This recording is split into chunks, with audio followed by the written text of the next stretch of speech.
മുൻമന്ത്രി കെ ബാബുവിനെതിരെ കുരുക്ക് മുറുകുന്നു. ബാബുവിനെതിരായ അന്വേഷണം തുറമുഖ വകുപ്പിലേക്കും. ബാബു കൈകാര്യം ചെയ്ത മറ്റു വകുപ്പുകളിലും വൻ ക്രമക്കേട്. സ്വത്ത് സമ്പാദ്യ പരിശോധനയിൽ വിജിലൻസ് ഇതുവരെ പിടിച്ചെടുത്തത് 200-ൽ പരം രേഖകളാണ്. ബാബുവിന്റെ വിദേശയാത്രകളടക്കം വിജിലൻസ് അന്വേഷിക്കും. വകുപ്പ് കേന്ദ്രീകരിച്ച് ക്രമക്കേട് നടത്തിയതായാണ് വിജിലൻസിന് വിവരം ലഭിച്ചിരിക്കുന്നത്.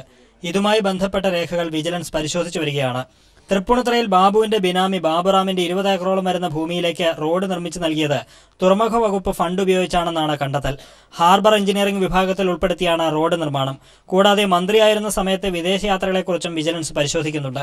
സിംഗപ്പൂർ, കുവൈറ്റ് എന്നിവിടങ്ങളിലേക്ക് ഉൾപ്പെടെ യാത്ര നടത്തിയതിന് സർക്കാർ അനുമതി ഉണ്ടോ എന്നും ആരൊക്കെയായി കൂടിക്കാഴ്ച നടത്തിയിരുന്നു എന്നും വിജിലൻസ് അന്വേഷിക്കുന്നുണ്ട്.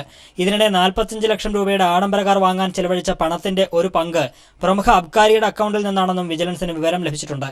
അത് സംബന്ധിച്ചും വിജിലൻസ് അന്വേഷിച്ചു വരികയാണ്.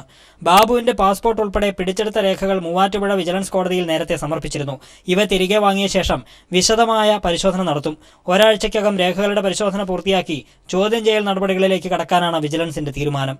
News bureau, Kochi.